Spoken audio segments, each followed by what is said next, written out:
पायाभूत चाचणी summative evaluation 2 सरावाकरिता संपूर्ण उत्तरसूची स्टँडर्ड 6 सब्जेक्ट इंग्लिश. येणाऱ्या पायाभूत परीक्षेच्या सरावाकरिता याचा सराव केल्यानंतर तुमचे गुण नक्कीच वाढतील.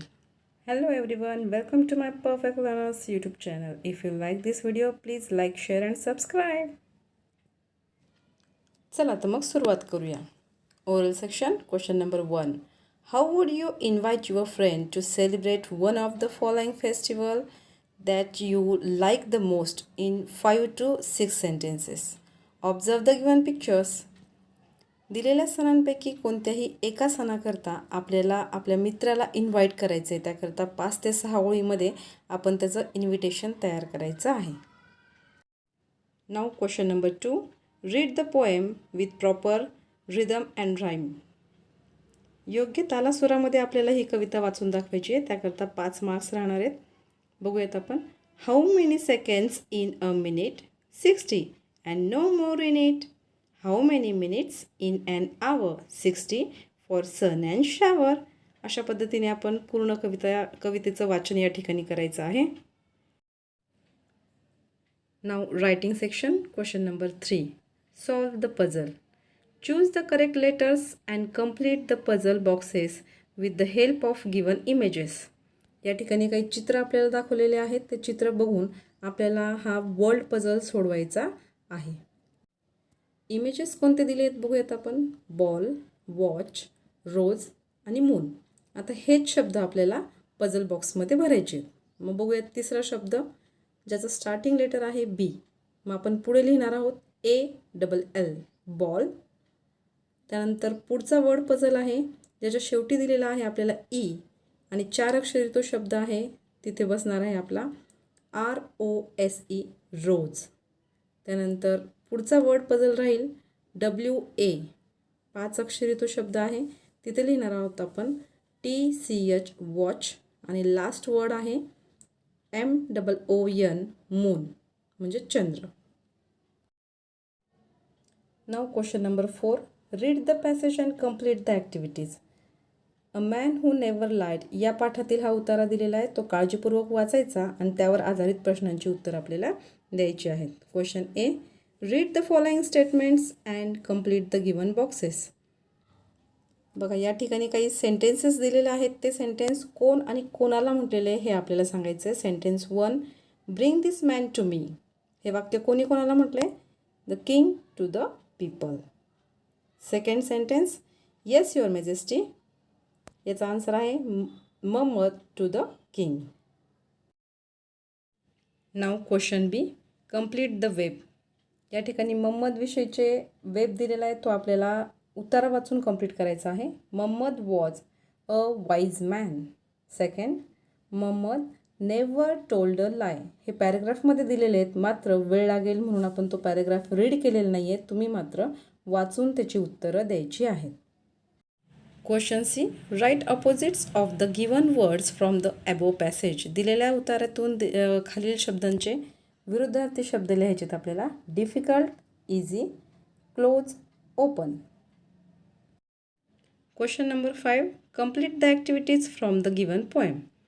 Play by day and night या कवितेवर आधारित प्रश्नांची उत्तर आपल्याला लिहायची आहेत. Question A.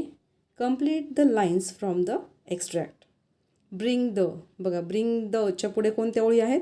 Hook and bring the ball. Second. Talk and laugh and dance and sing. अशा पद्धतीने ओळी आपण कवितेत पाहून पूर्ण करायच्या आहेत. Question B. Write the rhyming pairs from the poem. Rhyming words आपल्याला शोधायचे आहेत. रायमिंग वर्ड म्हणजे यमक जुळणारे शब्द. मग आपण इथे बघू शकतो वाक्याच्या शेवटी असणारे ते शब्द असतात. Ball, all, ring, sing, day, away. Now question number 6. Observe the picture of Gunabai's dream shop and complete the activity. Match the dream with the sentence and write down in answers as shown in first sentence. बघा विद्यार्थ्यांनो, गुणाजीचा धडा तुम्हाला आठवत असेल. त्यामध्ये प्रत्येक विद्यार्थ्याचं स्वप्न पूर्ण करण्याकरता आजी त्यांना एक गिफ्ट देत असते. तर आपल्याला सांगायचं या ठिकाणी कोणत्या स्वप्नाकरता कोणतं गिफ्ट या ठिकाणी आजी देणार आहे. First, Yash wants to be topper in English subject. मग त्याला कोणतं गिफ्ट देणार आहे आजी? Master of English spelling. Second, Rufi wants to travel in the sky. मग आजी तिला कोणतं गिफ्ट देईल? Astro scientist. Third, Riyan wants to be a choreographer.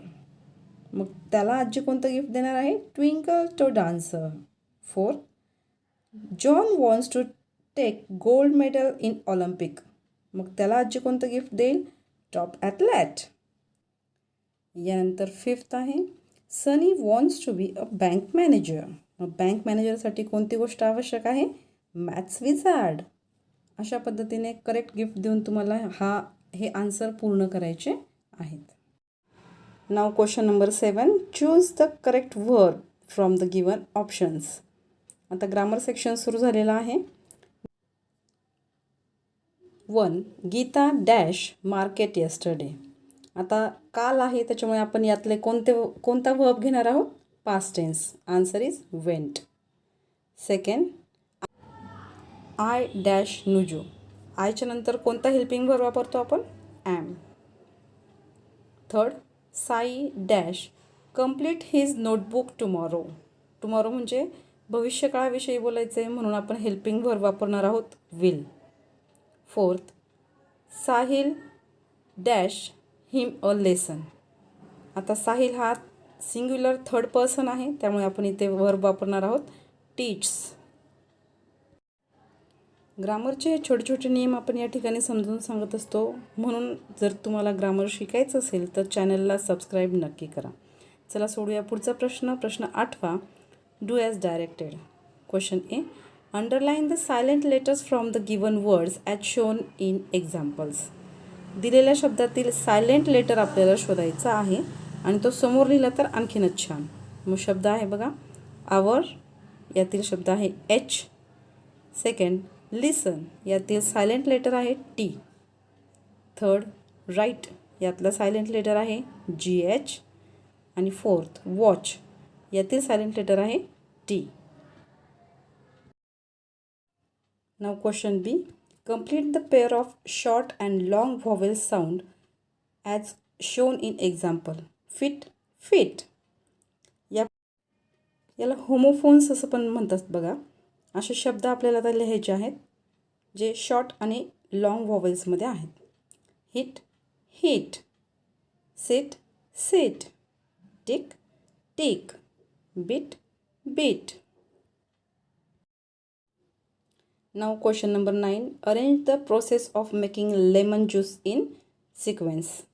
Lemon juice बनवायचा आहे. या ठिकाणी वाक्य दिलेली आहेत मात्र ती जंबल झालेली आहेत तर आपल्याला क्रमाने ते वाक्य लिहायची आहेत. सर्वप्रथम तुम्ही ते वाक्य वाचून घ्या आणि आपण त्यांचा आता क्रम लावूया. प्रथम आपण घेणार आहोत take a glass of water. त्यानंतर पुढील वाक्य राहतील second, cut the lemon and squeeze it. Third, add sugar and salt for taste. Fourth, stir the mixture until it dissolves.